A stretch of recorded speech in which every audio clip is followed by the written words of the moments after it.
প্রতিদিনের খাদ্য তালিকায় মাছ ছাড়া চলে না। একটু যদি ঘুরিয়ে ফিরিয়ে খাওয়া যায়, সেই রকম আজকের মেনুতে যদি পাকা পাকা তেল কই হয়, তা যদি সম্পূর্ণ শিলেবাটা মশলায়, তাহলে মন্দ হয় না। তেল কই যেমন লোভনীয় তেমনই সুস্বাদু। শুধুমাত্র কয়েকটা উপকরণে বানিয়ে নেওয়া যায়। অসাধারণ টেস্টি এই রান্নাটা। চলো তাহলে আমার সাথে রান্না করে। প্রথমে বেশ বড় সাইজের পাকা কই মাছ নুন হলুদ সর্ষের তেল মাছের গায়ে কাট লাগিয়ে বেশ কিছুক্ষণ ম্যারিনেট করে রাখবো। কড়াইতে পরিমাণ মতো সর্ষের তেল দেবো, শিলে আদা জিরে কাঁচা লঙ্কা টমেটো বেটে নেবো।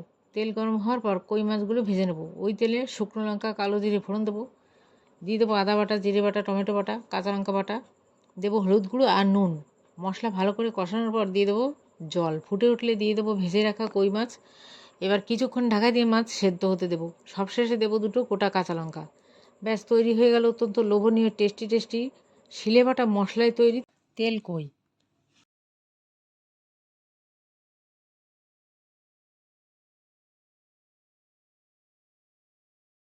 গরম ভাতের সাথে অসাধারণ খেতে। ভালো লাগলে অবশ্যই একটা লাইক দিও, সাবস্ক্রাইব করতে ভুলো না। দেখা হবে পরের ভিডিওতে। সবাই সুস্থতা কামনা করে এখানেই শেষ করলাম ভিডিওটা।